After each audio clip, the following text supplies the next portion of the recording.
what are your reflections about your stint as, both stints as captain, and how would you advise people to multitask between, bearing the, burden of captaincy and also focusing on batting? And it boils down to, again, team effort. It is not just the captain.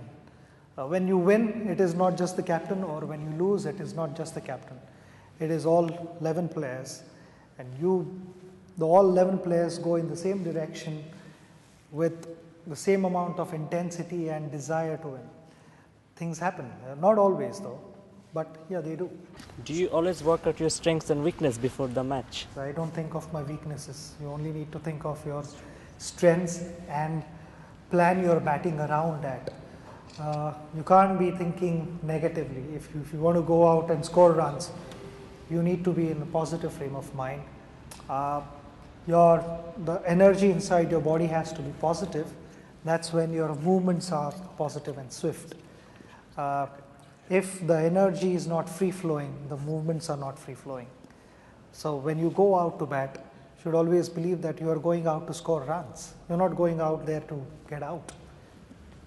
This came in from Jack Greening on Facebook, actually, along those lines, Sachin, which is, what is the hardest spell of bowling that you've ever faced? You're playing a test match in South Africa just now, and in Cape Town, on the third morning, Dale Steyn and Morne Morkel bowled a wonderful spell to us, and for almost 55 minutes, the strike was not rotated.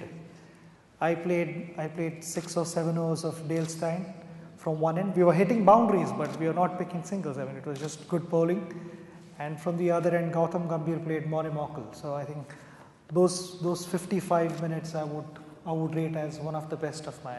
Yeah, it's not always about the speed. Yes, the speed also matters, but a lot to do with the bowler's skill, the release point, how close they get to the stump is really important, and that is possibly one of the toughest things for genuine fast bowlers to get close to the stump, and that's where the angle becomes a little more difficult for a batsman.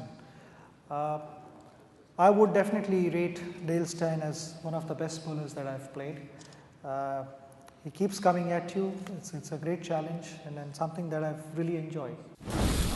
Jamal wants to know, what's your favourite shot? I like playing straight drive, bowler's back.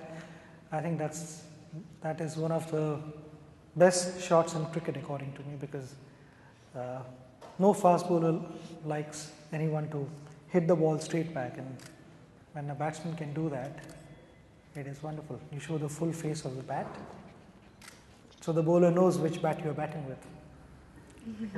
How heavy are your bats, and how many do you get through in a typical season? It depends.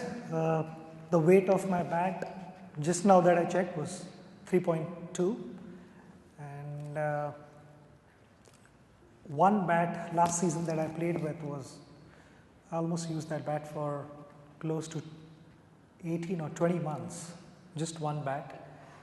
I used to, though it was finished, completely finished, I used to come back to my room and glue it myself and again use it because it was a lucky bat. Eventually I broke that bat, so that bat is sitting at home, but I used that bat for almost 20 months. So. Andrew Jones is on Facebook. People are watching or will be able to see this on Facebook. They've been putting questions on there as well. How do you rate the current England bowling attack against other attacks that you've faced? I think they're a good attack. They've exploited the conditions beautifully. They are in-form bowling attack, and they've not the only difference between this England attack and the earlier ones or any other attack, I would say, is they've bowled the ball in the right areas far more consistently than anyone else, and that has produced them the kind of result that they were wanting. So I think this has been a good bowling attack. And Shazan Khan also on Facebook, which of the 9900 stands out the most?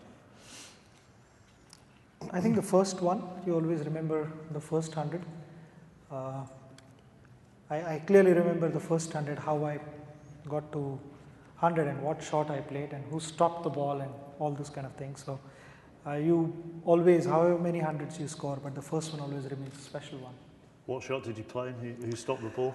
I played off drive to Angus Fraser and Chris Lewis chased the ball.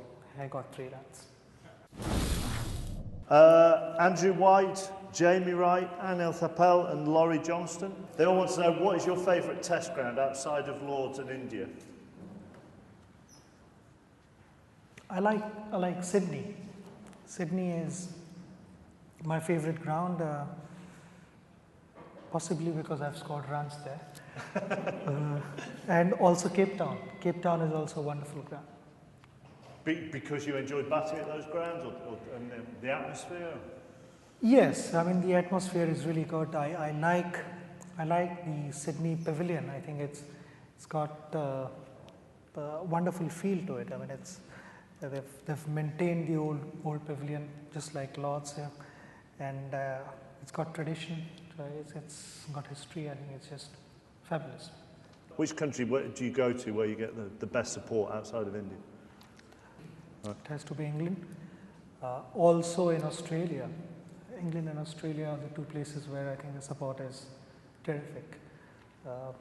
We did get a lot of support in South Africa, in Durban, but overall then England and Australia, I would say. This might sound a ridiculous question, but how have you felt this summer? You've got standing ovations on and off every time you've come out to bat. How has that made you feel?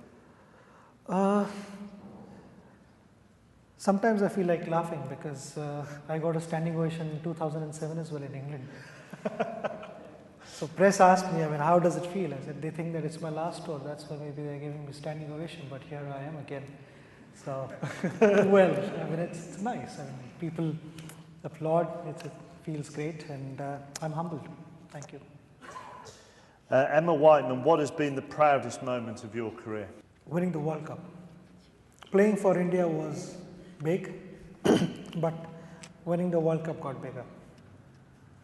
What was it like, say, the hour before that final started for you? I remember our meeting was very brief.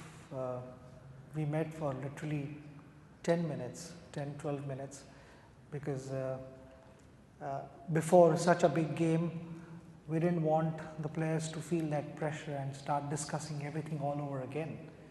So in our meeting, we didn't discuss much. I mean, it was just a fun meeting, and we said, okay, fine, we're just going to go out, give our best and enjoy, because this day will not come many times in our lives. I mean, on very few occasions you'll get to experience this.